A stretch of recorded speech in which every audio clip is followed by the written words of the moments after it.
y'all, your girl G here. Welcome back to my channel. Appreciate you for tuning in. Now look,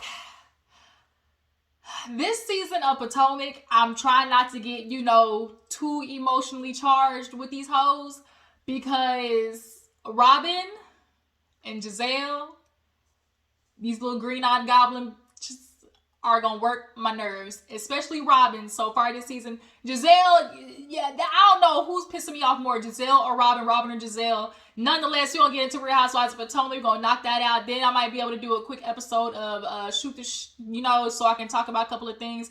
Y'all, Takeoff is gone. Takeoff is gone. I was not expecting. My friend literally messaged me like 4 o'clock in the morning talking about he passed away, he got shot. I was like, damn, like, I wasn't expecting that one at all. Like, that's rough. But yeah, I wanted to talk about that amongst some other things. So Real Housewives of Potomac, honestly, there wasn't really that much this episode. But there's a lot of, a little yang to talk about, get into. Also, I have a little surprise. If he would get from behind me here, let me see if I can. Come on, little buddy.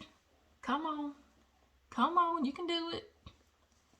Come on. So, look at him, you guys. Look at him, he's so cute. He look like a little teddy bear. Look at him, he's so cute. I know. So this is our little new addition. He want to go night-night, so I'm going to let him tuck up under here. Y'all know how puppies like to, nestle up on you, but you guys, he's our little new addition. We're trying to think of a name for him right now because from the litter we got him out of, he was the biggest one, so his nickname was Fat Boy. So we're thinking, kind of do like an oxymoron, ironic type name where it's a big name, but he's small. So if y'all got any suggestions, definitely drop down in the comments and offer some names. Right now, I'm liking Rolly, because, Rolly like big bank, big dog, like Rolly, Rolex, big bank. So right now, I'm just calling him Rolly until something else kind of sticks. But yeah, you guys, look at our little new addition. He's so cute. So yeah, I'm gonna let him sit right here while we talk about these hoes on Real Housewives of Potomac, okay? So, Real Housewives of Potomac basically opens up with, who did we open up with is the question. Who did we open up with? Gizelle, I think? Wendy. Yeah, Wendy. So Wendy is going over to her kids' practice, football practice, something like that, her cute little family. And she's basically filling Eddie in on all of the shenanigans of, what happened at Ashley's little dance party, what happened with Gizelle, a whole lot going on, okay? First things first, I did not think Eddie was attractive first season, the first season him and Wendy came on. Is this second season for Wendy? Or is this third? I think it's third. Nonetheless, I didn't think Eddie was cute. But then I looked at him in this scene and I was like, wait a minute, Eddie kind of fine. He actually kind of fine. Eddie fine, y'all. And he's got such a nice smile, too. I was like, okay, Wendy. Okay. Eddie cute, y'all. Ain't he funny? I was like, now, girl, Wendy, don't you fuck this up trying to continue to do a bunch of these businesses and such and whatnot. Because when men start getting a little lonely, you can't leave your man lonely if you got a good one, Savannah. You got to make sure you take care of him. Sometimes you might need to do the little, gawk, just to make sure his ass stay at home, okay? I mean, not that it's going to make him stay at home, y'all know what I'm trying to say. Make sure you keep your man pleased because he a good one. He's supporting you and all your stuff. He taking care of the kids. I mean, he one of the dudes that don't mind take care of the kids. Girl, he done actually excommunicated his whole family for you, bitch. Give a real hairy, royalty Harry-based tease because he excommunicated his whole family for that ass. So yeah, make sure you keep up with Eddie, Wendy. But nonetheless, I was just mentioning he fine. Wendy basically was filling him in on, she met with Peter. And he was like, that's your friend? She's like, well, I met with Peter. And, he wants to open up another restaurant. And he liked the Nigerian lounge idea. Eddie was like, get to the numbers. What's the numbers? She's like 1.3 or 1.6 million or something like that. He was like, how much are yours? And she was like, for us it'll be 300,000, but it won't be 50-50, but which is okay because, I won't have to be in there all the time because I'm definitely have reached, my bandwidth. And Eddie was like, speaking of bandwidth, your schedule's looking kind of full. How much do you really want to keep putting on your plate now that you're you're doing a lot of things right now. The same with Own Ye Candles. First of all, is Own Ye Candles and Home Essentials still a thing? Like, are you still doing that? Like, what's going on? I heard the Own Ye Candles smell good though, but like, when you gonna do a second round? Yeah, she was like, well, I just want to take, every opportunity that comes towards me. And I get it. Trust me, I get it. Like I said in my previous review about Wendy, I feel like right now she's in a phase of just like discovery, trying to figure out what she wants to do, because she talked about in her previous season how she basically kind of did all this stuff because, in the African culture, like having a child you can brag on, is how you get around. Like her mom used to be able to go to the tribe and say, "Ooh, look at my baby on TV. Ooh, look at my baby. She teaching at college. As a professor. She got to go around and do that to the tribes. And that's what it's really about in that African culture. Like you gonna get your degree and you gonna do something, okay? But now she's like, which after she told her mom, like, I really kind of felt like I lived for you. I think Wendy's now trying to live for herself. So that includes like trying to, she's trying to do like a little taste test. Do I want to take, do I want to do that? Do I want to do that? Do I want to do that? But also at the same time, bitch, your hair falling out. Like, Wendy, your hair is literally falling out. So it's a sign that you might just want to slow down a little bit. And especially you don't want to burn your husband out. Like, because he, at some point, although he's being supportive, you don't want to take advantage of that. So she moved from that to talking about, the dance party with Gizelle and everything. And she was like, yeah, it didn't end too well. She's like, first of all, Robyn, she's got a hard on for me. I don't know what her problem is, bitch. I do. I know what her problem is. She caught that stray bullet fucking with you last season. She tried to jump in and save Gizelle. And Wendy said, oh, you want her? Okay. Okay, bitch, your turn. Shut your bitch ass up before I get to talking shit about you, is what that was. Like, I need to find a video of that, because y'all, I swear to God, it's like my favorite. It is my favorite, like, voiceover / meme. Basically, Wendy was like, oh, you want some too? Here, you can get it. And that's when she ran into Robyn's ass about wine, everything. Robyn didn't know what to do but pat her puss and drink that whiskey. Like, Robyn is stuck. So I think that's why she got all this aggression towards Wendy this season, because she got that ass ate up. She did. But yeah, she was like, yeah, Robyn got all up, stood up in front of me, and it was like, girl, sit your ass down, And so here it is, she's inviting people to like this family field day, and she doesn't even invite, me or the kids. And it's like, well, if you're really about the kids, why would you do something like that? And, we'll get into that part later. But Eddie was just kind of like, that's, that just kind of shows more of her, than it does you. So then she was like, yeah, well, her friend Gizelle, like now with the whole Ashley situation, allegedly, she said that, Chris made her feel uncomfortable. He was in the room with her, and she, told Candace that, she feels like she wants an apology, all that type of stuff. Eddie was like, Eddie said, Chris who cooks for him? Like, the man who cooked for him? And it's like, yes, the man who cooked for him, hugs him every time he see them. Like, really? Like, really? And when Gizelle tells her story about the situation, it's like, bitch, you really putting 20 on 10 and you want a moment. Because you're uncomfortable with Chris. Didn't say nothing wrong. He didn't do nothing wrong. He didn't do nothing inappropriate. Just say you were in an uncomfortable position with him. Not that Chris made you uncomfortable. You were just in an uncomfortable position as a wife being in a room with a married man. That's understandable. But to like try to make this whole thing turn into a, well, Chris did, Chris, I was uncomfortable. No, Chris did it like this. That's why Candace is on your ass. Neck, ankles. So, when Eddie said that, I died laughing. But yeah, nonetheless, she was like, this little family fun day or whatever, like, I will see how it turns out. But overall, I don't think, do you think Chris should apologize to Gizelle? And he was like, I don't know, but I mean, if he did, maybe so, just because you don't want to be that guy. But like, what? So we move on to a quick scene with Karen. She's talking to her daughter. Basically, you know, Ray liking the fact that she's getting, you know, she getting set up. You know, Karen's in her prime.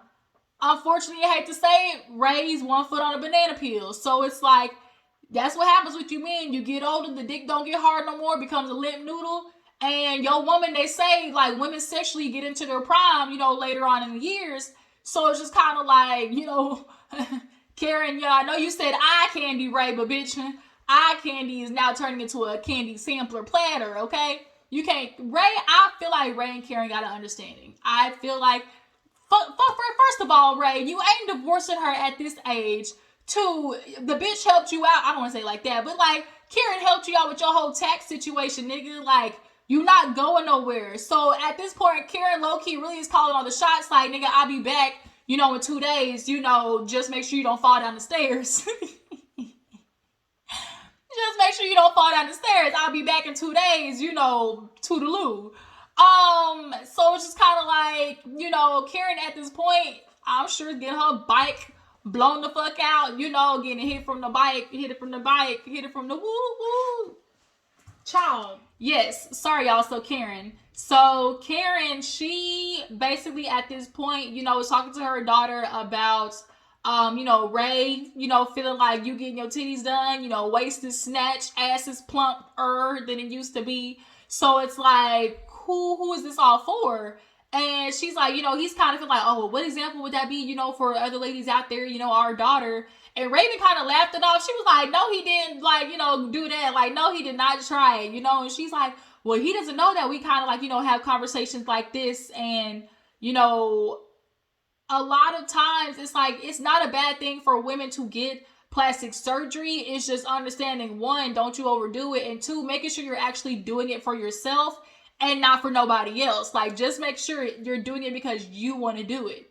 But yeah, it was just funny, Karen, and that whole situation. Like, Ray is not trying to have his woman out here in these streets, and Karen is like, they calling me, let's go, let's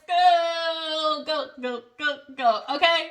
But yeah, so moving on, so we see, Robyn, Robyn is outside talking to Juan. Y'all know Juan, he a little attractive. He is looking a little tired these days, but nonetheless, Juan is attractive. I don't like this situation with Robyn. I really feel like they play in our faces. Robyn don't want to marry that man. 1, 2, y'all done got this house right now. Like, I am just feeling like y'all are so comfortable in just being roommates who fuck that it's like, do y'all even really like, are y'all even really in love with each other anymore? Like, you see no chemistry between them in any of their scenes. Like, there's no like pull, you know? There's not like, no, there's just nothing. Like, it's just nothing. Like, what are you holding on to, Robyn? And I think Robyn, this is all she knows is Juan. So it's kind of like, Robyn wouldn't know what the fuck to do in the dating scene. And she knows Juan ain't gonna have no issue finding another woman. He gonna be in a relationship in T-3 months, you know? But nonetheless, she's sitting down talking to him while the boys go outside and they playing about, you know, the event and, you know, how Gizelle basically was like, saying what she did to talking to Candace about what Chris did. And Juan almost had the same, you know, response that Eddie had, in just a shock and a question of like, huh? Chris? Well, why didn't she say nothing sooner, you know? And she was like, you know, I don't know. She said she brought it up when, you know, Ashley brought up him, like, messaging her. But at the end of the day, it's like, here you two goblin bitches go, Ashley and Gizelle, starting the bullshit, you know? And so now Robyn's like, you know, I, you know, kind of told Gizelle, like, I personally don't think he was trying to do anything wrong. You know, I think Robyn this season, like, I don't want to jump on that train. And Gizelle, you're thinking it's just some lighthearted, like, oh, I mean, it's just an apology, just apologize and it'll be over. But what the fuck am I apologizing for if you said I didn't do nothing? You literally said out of your mouth, he didn't do anything inappropriate, he didn't say anything wrong, he didn't do anything wrong. So what is he apologizing for? Right, okay. So yeah, she's talking to Juan about the family fun day. Gizelle, not Gizelle, she was giving, you know, telling him about Wendy and, you know, feeling like, I mean, I'm not going to invite her. Like, we're not cool. And it's like, fine, Robyn, if you're not cool with Wendy, so be it. My problem just was when she was just doing the invitations in front of everybody. And it's really just kind of like, you know, when you bring the invitations to school and you pass them out in front of everybody and you miss a kid. It's just kind of like, the fuck? Like, it just was inappropriate if you ask me. Like, okay, don't fuck with her. Like, don't be friends, but like, don't do it like that. I'm not mad that you don't want to invite Wendy because like, you're not cool. Let's not be fake. But like, really? It definitely was like, Robyn definitely has been antagonizing Wendy this season, and I feel like Wendy's gonna give you another round that you ain't gonna be ready for, so you might want to backpedal and pussy pop, okay? Because I think Wendy gonna be ready for that ass. But, you know, she was like, you know, I don't want to seem like that person who's, you know, don't like kids or don't want her kids to enjoy nothing. So I'm going to text Candace and see if she can be auntie, you know. So she did. And Juan's like, yeah, I agree with that. You know, that should work, you know, compromise. But none at the end of the day, Juan feels like, well, why did she say nothing sooner when it comes to Gizelle? So it is, you know, fun day, family fun day. Mia's coming with her, you know, burnt lips, burnt ass, you know, full of just everything, full of chicken grease and silly putty. She's in the car with old ass, you know, black man. On the way, one of her sons, I think, stayed home. Gizelle, she's coming with her daughter. I can't remember which name. Was it Grace? That's 17 years old. All of the daughters are going to be gorgeous, beautiful, you know, young ladies. They might have a couple of daddy issues, though. Daddy and mommy issues at this point. But yeah, she coming. And then for Ashley, she ended up showing up late. Candace showed up late. I think there was a couple of friends that showed up with their kids. But you get there and everybody's having the same reaction of like, this is it? Like, and I'm so sick of Robyn with these excuses of, you know, I don't really care about things that much. Like, it's not too serious. Like, let's just get here and have fun. Every time Robyn does some shit, it's always half-assed. Like, it's always half-assed. And so now everybody's there and look at each other like, what? And Robyn's like, she don't even know her own damn order of events. Like, it was tragic. Like, Mia showed up and was like, I probably should have followed what my son said and stayed my ass home. Gizelle gets there and she was like, Robyn, like, in her back of the head, like, dang, bitch, like, you my friend. And even I gotta admit this is fucked up, you know? So, everybody's talking. At this point, Giselle's like, I gotta help my friend Robyn out. Like, she's to help ordering teams and stuff like that. Karen's there. She showed up, you know, trying to look young and snatched. Who all was there? Ashley showed up late, but it was, Robyn, I think her friend, Gizelle. We saw Jacqueline with Ashley. Jacqueline, I think, is her either room, like a lady down the hallway, friend, aunt, something like that, cousin.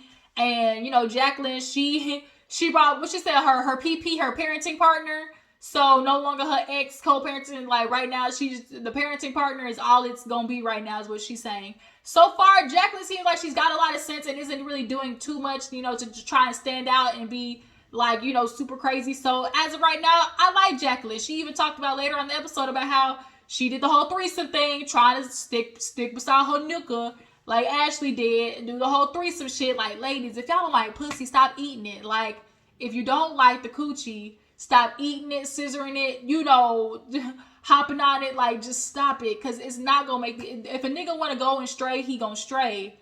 Like, you doing that threesome is only temporary. Like, that shit might work for him, like, the day and the day after in recovery. But after that, like, his mind is already back to the fuckery. Point blank, period.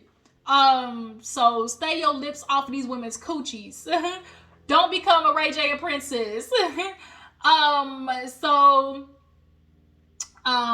does, like, you know, the hop race, the three-legged race. I think they did something like spoons holding something. There was no trophies or nothing.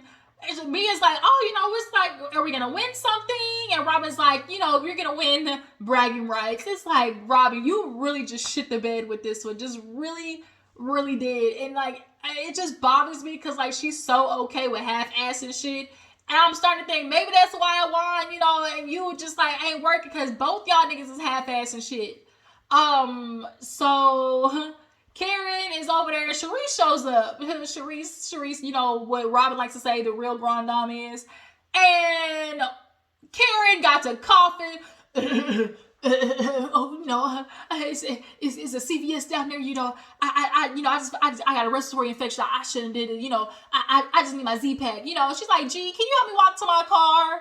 And everybody was looking at like Karen like, the fuck? And I guess Gizelle was like, oh, Charrisse is here. Like, okay. So a lot of people were thinking like the reason Karen is avoiding Charrisse is because she got some tea on her. But I was on Instagram and the way Karen was speaking, she was like, I don't fuck with Charrisse because I don't fuck with her. Like she said it hard. Like she said it hard. So I was like, oh, like she was like, oh, I don't fuck with her because I don't fuck with her. Like when you'll see later on in the season, she was talking about this season, she's like, you'll see later on in the season what I'm talking about. Like that's why I don't fuck with her. And I was like, we ain't never heard Karen really speak like that, like that, so the fact that she did, I'm like, oh, Charrisse, you did some shit. Like you really did some shit. She's like, I'm sure if everybody else heard, once they hear what she did, I'm not the only one. Other people would probably feel the same way that I'm feeling. So Karen, got to go and out of there. Charrisse was just kind of laughing about it. So then Ashley shows up. Ashley's talking to Candace, and she's like, obviously, no, these kids are fucking Michael, which is so unfortunate. Like, your babies look just like your damn daddy, like just like the damn daddy, and he ain't even cute, like at all. He just looked like a gremlin, like a old, just wrinkly ass, sexually assaulting gremlin. Like I can't with him. But yeah, she's talking to Candace, and Candace fills her in on her IVF situation. And she's like, you'll get it. Just gotta do a little, sprinkle of voodoo. And Kristen's like, I'll leave it to Jesus. So Candace sits down besides, no, Ashley sits down. Who was Candace speaking to? Where she was like, Gizelle did what she did at the party, and I'll never forgive her. I think it was Mia. I think Mia asked at Candace, and she was like, yeah, Gizelle, basically, she dead to me. Dead to me. Fuck her. She got to bring it all the way back. Like she said, rewind the bullshit, because I ain't buying it, So then Ashley, she's there. Why you always want to go behind me? Go ahead. You want to go back there? Oh. Don't slide off. Okay. Sit right there. Sorry, y'all. This little, he want to move around everywhere. Why you want to move around everywhere? Just so cute. Look, just so cute. Look at everybody. Look so cute.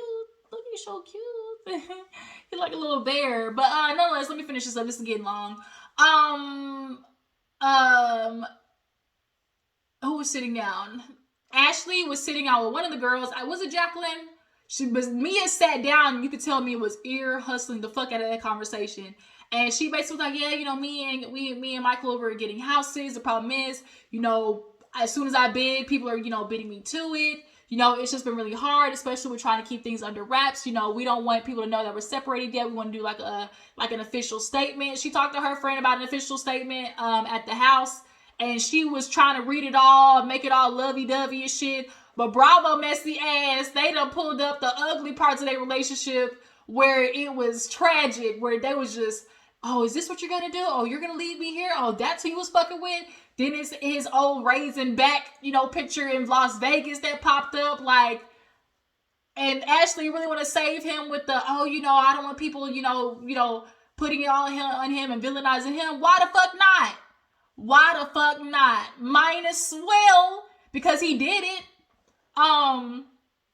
But yeah, Mia got up, and the way she got up, I was like, oh yeah, that bitch, she snitching. She snitching on Ashley.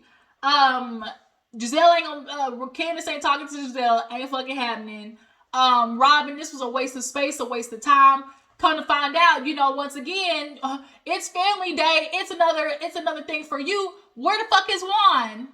Every time it's something for you, Robyn, Juan. I am so glad Juan Dixon is not here. Shut your ass up, Robyn. Like, girl, Juan be making a fool out of you. But I honestly think that was it, y'all. That was Potomac. You know, if I missed anything, I can't think of nothing. No, not really. When you show as hell dissing her kids, she's like, you out of your motherfucking mind. You gonna send my kids and don't invite me? I don't know what you gonna do to my kids. Not that she really thinks so, but it's just kind of like Robyn's like, oh, see, it's not about the kids. It's not about the kids. No, but just like you don't even like me, so why would I send my kids? Like, you know, like come on now. But next week is a sit down of all sit downs, and I'm here for it. So yeah, you guys, I appreciate you for tuning in. Tell me what you feel about Potomac. Do you guys feel like, oh shit, no, the episode ended with Ashley. Ooh, sorry, y'all. There was a leak, and Ashley trying to reach Michael. His ass wouldn't answer. It kept going to a doo-doo-doo. I said, oh, bitch, she on the run. Maybe Michael was the one to leak it. You never know, because that's the sneaky-ass nigga. You know, he done sent his little apprentice assistant to the lending office for the realtor and then tell Ashley, I'm like, bitch, you better read the fine print. Because Michael ain't old, white, and rich for no reason. Them niggas know how to scheme and escape. You know, and your little contract, your little prenup, I think ain't as good. Matter of fact, I know it ain't as good because she went on Bravo and was like, oh, you know, with this divorce, I've been learning a lot of, you know, legal jargon, you know, things I definitely didn't know what they meant. So I was like, oh yeah, Ashley, you thought you was walking away with something, but now that nigga smart. Yeah, Potomac, y'all. Appreciate you for tuning in. Tell me what you feel about the episode. Do you guys feel like Michael was the one who put out the information? Do you guys feel like, you know, Chris should apologize to Gizelle? Do you guys feel like you're ready for Candace to get in that ass of Gizelle? Do you guys feel like Robyn is, you know, are you guys happy that Robyn is, you know, on the opposite side of Gizelle? But yeah, follow me on Instagram and Twitter, and I'm gonna catch you in the next one. Bye.